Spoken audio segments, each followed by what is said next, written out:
Jusqu'à 9h, Good Morning Business.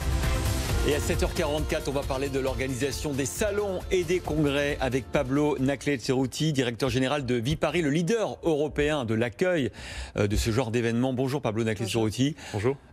Avec vous, on va essayer de comprendre déjà. Quelles sont la nouvelle règle pour la tenue des congrès et des salons? Dans un cas, c'est encore autorisé, dans l'autre, c'est interdit? Alors d'abord, c'est une règle qui est bornée dans le temps. Elle dure pour 15 jours. Pour l'instant, mais on va tâcher d'utiliser ces 15 jours pour démontrer qu'elle doit s'arrêter au bout de 15 jours. Et elle concerne les espaces liés à du salon, c'est-à-dire là où on trouve des stands, là où on trouve des exposants, et là où les visiteurs viennent pour faire du business avec les exposants. Ça signifie donc sur des stands où il y a des échanges. Absolument. Où il y a des échanges pour faire du business. Donc, par définition, pendant 15 jours, cette activité-là... Donc ça, salon interdit. Interdit.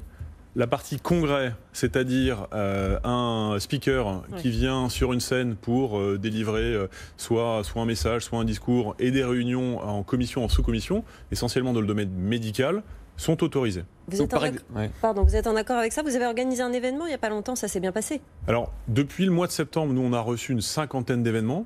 Ça s'est très bien passé, on a dénombré 0 cluster, et on a reçu sur l'ensemble de nos sites parisiens, que ce soit la Porte de Versailles, la Porte Maillot ou Paris dans Villepinte, des dizaines de milliers de personnes dans des conditions sanitaires de très bonne qualité. Et à nouveau, le résultat, personne n'est sorti malade des événements que nous avons reçus.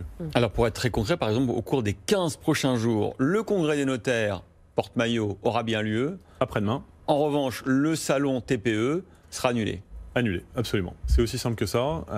Et donc, dans les 15 jours à venir, sur l'ensemble des sites Viparis, une trentaine d'événements étaient programmés. On a une dizaine qui sont concernés par cette interdiction, qui sont des salons purs et qui ne peuvent pas se tenir. Alors, bien évidemment, pour toute la filière, c'est terrible, à la fois pour vous qui louez ces endroits, pour ceux qui les organisent et pour les prestataires nombreux, du traiteur à la sécurité, qui sont indispensables pour gérer ces événements. Vous diriez que vous êtes le maillon le plus impacté?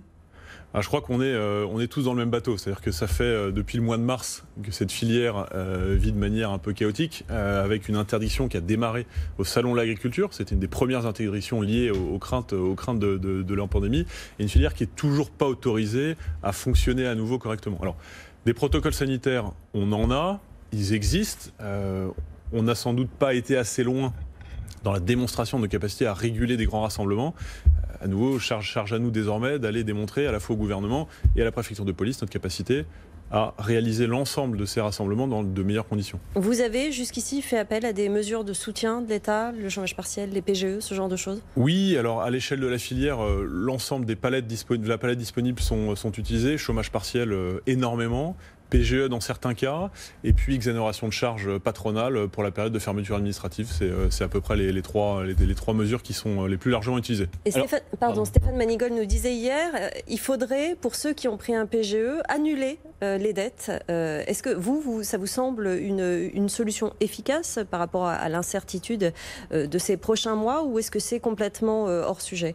Pour votre filière? Oui, la situation de notre filière, elle est encore un peu différente, puisque moi, chez Viparis, j'ai ouvert la cellule de crise le samedi 7 mars 2020 à 15h. Elle est toujours pas refermée. Donc, si vous voulez, on est encore à gérer l'urgence, gérer la réouverture de nos lieux, gérer la capacité de nos clients organisateurs à recevoir du monde, et gérer tous les exposants, parce qu'il ne faut pas oublier aussi les exposants, qui sont pour la plupart en France des PME, et qui viennent pourquoi ? Pour remplir leur carnet de commandes. Et notre priorité aujourd'hui, c'est d'être capable de contribuer à la relance de l'économie, parce que toutes ces PME qui ne peuvent pas se réunir, qui ne peuvent pas rencontrer leurs acheteurs, leur circuit de distribution, elles vont avoir un problème pour leur carnet de commandes en 2021. Alors, Viparis, vous êtes le leader européen. Combien il y a juste un chiffre comme ça, de milliers de mètres carrés que vous gérez? Alors, nous avons une offre qui est à l'échelle du Grand Paris de 700 000 mètres carrés. Ah, c'est dingue. Et donc, vous êtes filiale de la Chambre de commerce et d'industrie de Paris, et du groupe Unibail Rodamco Westfield maintenant, c'est ça? Absolument. Et du coup, votre mangannier principal aujourd'hui, c'est finalement les loyers, en fait, ou les locations de ces immenses sites que sont la Porte de Versailles, le Palais des Congrès, le Carrousel du Louvre. Alors, on est autant un loueur d'espace, ça c'est notre activité première, qu'une boîte de services, et pour moitié-moitié dans nos revenus, puisque des organisateurs d'événements viennent chez nous, louent des espaces, puis ensuite les sous-louent et les partitionnent à des exposants. C'est ça. Lesquels exposants deviennent aussi nos clients, auprès desquels on vend des prestations qui sont liées au bâtiment. L'accès à l'énergie, l'accès à des accroches pour mettre de l'affichage et de la lumière, etc. Donc 50-50 à peu près. 50-50 à peu près. Et là, la baisse de votre chiffre d'affaires sur l'année ou les 6 mois? Alors la baisse, elle est évidemment importante. À la fin du mois de juin, pour le premier semestre, on avait estimé à 50% une baisse du chiffre d'affaires. Le deuxième semestre étant une situation qui est encore dégradée, comme vous le savez. Encore pire que 50% de baisse du chiffre d'affaires. Merci beaucoup Pablo Naclé Cerutti, directeur général de Viparis, d'avoir été avec nous ce matin.